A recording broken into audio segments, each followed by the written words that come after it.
from Steve, who has asked us, hi guys, what do you think Whitland need to do next season to have some hope of turning things around? Seem to be a few sides struggling to field teams. Nice to see how Langham have turned things around as well. We touched on that just now with Clive, so thank you, Steve, for that message, because Fraser, it was a bad day, wasn't it, for Whitland? They shipped 112 points in a local derby. That's hard to take. It's a dark day, mate, against Carmarthen Athletic as well. It summarises where they've been this season, really, in terms of what they need to do to turn things around. I don't think there is a quick fix. I hope, but I'm not suggesting this is happening. I hope, they don't look to just throw money at people and bring in short-term fixes and bring in players from elsewhere.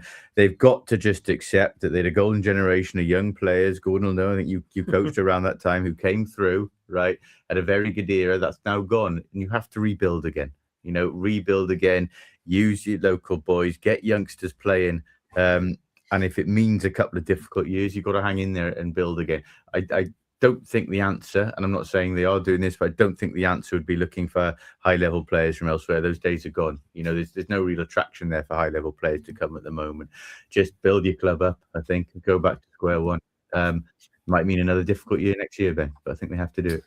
Yeah, it's hard, Gord, isn't it, for teams to keep fielding players in matches when you're getting beaten by that many. The motivation factor is not going to be there, but that will have been a difficult day for Whitland, and they will need to recover from that, won't they?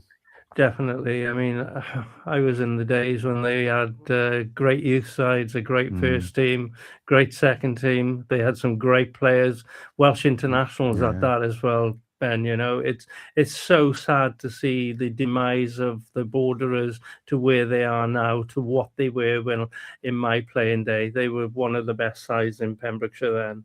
Them, Tenby, ourselves were pretty useful, Haverfordwest, and we had some epic games against each other. And there was some real talented players from that area. We've been talking to Clive about how their youth teams are struggling as well, Fraser. I don't think Whitland have a youth side anymore. And, their junior setup, I know they have a junior section.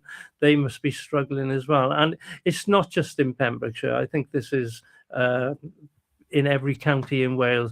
The game is losing. We need to attract the youngsters to build a stronger adult game, and we're losing it at this moment in time. Absolutely. We need to go back to basics, as I said, get kids interested in schools and sort out the system. It's all part of the WRU. They have to address this, otherwise we're going to be struggling for a lot longer. And Whitland are a great club. They've had British Lions in their club. Mike Phillips, Jonathan Davis, you've got Cubby, the Sataro boys, when I was playing, were playing Welsh Schools Youth. They play first class rugby. You can go back. Michael Holden was another one. They got great players there. The Kirk brothers, it's just sad to see it go the way it has. But if anybody can bounce back, Paul Kirk is chairman. He can get that club going again. But he needs support. He needs support from the locality. Yeah, let's hope so. Okay. Thank you for that question, Steve. It's the start of the Cheltenham Festival tomorrow. I can tell you what, I drove past the station earlier and people are arriving. There's going to be a really good atmosphere tomorrow. Plenty of Pembrokeshire interest. Sean Bowen will have several rides over the next few days. James Bowen as well, riding for Nicky Henderson. There'll be some other West Walians there. Interesting phrase on Sean, because we know phenomenal, absolutely phenomenal. He's never had a winner at Cheltenham. He's gone close. Could this be the year? I hadn't realised that. It's quite remarkable when you say that, but given his form, there's no better time than now, is there? And he'll want to do that. He'll want a Cheltenham winner, he'll want that string to his bow and to build up then, of course, for the national, which comes up. But I will say, Rebecca Curtis as well, having reached success. Now's the time to strike for Pembrokeshire success for sure. But Cheltenham, I did have to chuckle when I looked at the schedule the next 9 days. If you're Irish, you got the Cheltenham Festival. You got a possible Six Nations win next Saturday in Dublin, and then you got St Patrick's Day a week Tuesday. So You know, people talk about hard times and the economy. Well, I think the bars and restaurants in Ireland will be all right in 10 days' time. I can tell you that. Yeah, I mean, most of Ireland will be in Cheltenham over the next few days. Yeah. We should clarify actually. So he's never had a Cheltenham Festival winner. So he has ridden winners at Cheltenham Racecourse, but never at the festival. I think it's a great occasion. It is a great occasion, Cheltenham. His own admission, I think he almost did it in the Stayers Hurdle in 2024 when he came second.